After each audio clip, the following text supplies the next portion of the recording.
ഇടുക്കിയിൽ ഇസ്രായേൽ സാങ്കേതിക വിദ്യയിൽ ഒരുക്കിയ ജലസേചന പദ്ധതി ഉപയോഗശൂന്യമായി.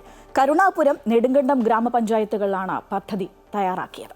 കടുത്ത വരൾച്ച നേരിടുന്ന തമിഴ്നാട് അതിർത്തി മേഖലയോട് ചേർന്ന് കിടക്കുന്ന പ്രദേശങ്ങളിൽ ജലലഭ്യത ഉറപ്പുവരുത്തുകയായിരുന്നു ലക്ഷ്യം.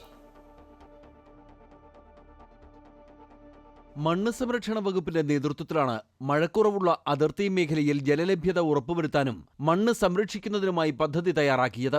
2021-22 കാലഘട്ടത്തിൽ 3 കോടിയോളം രൂപ പദ്ധതിക്കായി ചിലവഴിച്ചു. തടയണകൾ, വാട്ടർ ഷെഡുകൾ, കുഴൽക്കിണർ റീചാർജിംഗ്, കിണർ റീചാർജിംഗ്, കല്ല് കയ്യാലകൾ തുടങ്ങി വിവിധ നിർമ്മാണ പ്രവർത്തനങ്ങൾ പദ്ധതിയുടെ ഭാഗമായി നടത്തി.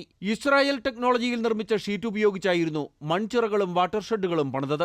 കരുണാപുരം കറ്റേക്കാനത്ത് 3 കർഷകർ സൗജന്യമായി വിട്ടുകൊടുത്ത ഭൂമിയിൽ 15 ലക്ഷം ലിറ്റർ വെള്ളം ഉൾക്കൊള്ളുന്ന തടയണയും പണിതു. എന്നാൽ നിർമ്മാണം പൂർത്തീകരിച്ച് ഏതാനും മാസങ്ങൾക്കുള്ളിൽ തന്നെ തടയണയിൽ വിള്ളലുകൾ വീണു. ആവശ്യമായ വെള്ളം നിലവിലിവിടെ ശേഖരിക്കാനാകുന്നില്ല. വിവിധ വാർഡുകളിലായി നിർമ്മിച്ച വാട്ടർ ഷെഡുകളെല്ലാം തന്നെ ഉപയോഗശൂന്യമാണ്. ഇവയിലും വെള്ളം ശേഖരിക്കാൻ കഴിയില്ല. ഉണ്ടാക്കിയതിനകത്ത് ഡിഫക്റ്റ്, അതിനകത്തുണ്ടായ നിർമ്മാണത്തിനുണ്ടായ അപാകത മൂലം അതിനകത്ത് വെള്ളം നിൽക്കുന്നില്ല. വെള്ളം ഒരു 10-20 ദിവസം കഴിയുമ്പോഴത്തേനും വെള്ളം നിറഞ്ഞാലും അത് വറ്റിപ്പോവാം. യാതൊരു പ്രയോജനമില്ല. എൻ്റെ പറമ്പ് അത്രയും സ്ഥലം പോയതല്ലാതെ യാതൊരു ഇല്ല. അതിനകത്ത് ശരിക്കും ക്രമക്കേടുണ്ടായിരുന്നെന്നാണ് എനിക്ക് പറയാനുള്ളത്.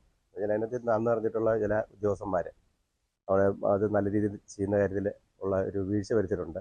മഴക്കുറവുള്ള അതിർത്തി മേഖലയിലെ കർഷകർക്ക് വലിയ പ്രതീക്ഷയേകിയ പദ്ധതിയാണ് ഉദ്യോഗസ്ഥരുടെ അനാസ്ഥ മൂലം നശിച്ചത്. നടത്തിപ്പിലെ കെടുകാര്യസ്ഥത സംബന്ധിച്ച് വിജിലൻസ് അന്വേഷണം നടക്കുന്നുണ്ടെങ്കിലും ഇതും കാര്യക്ഷമമല്ലെന്നാണ് നാട്ടുകാരുടെ ആരോപണം. MC Boban, Amrita news, Idukki.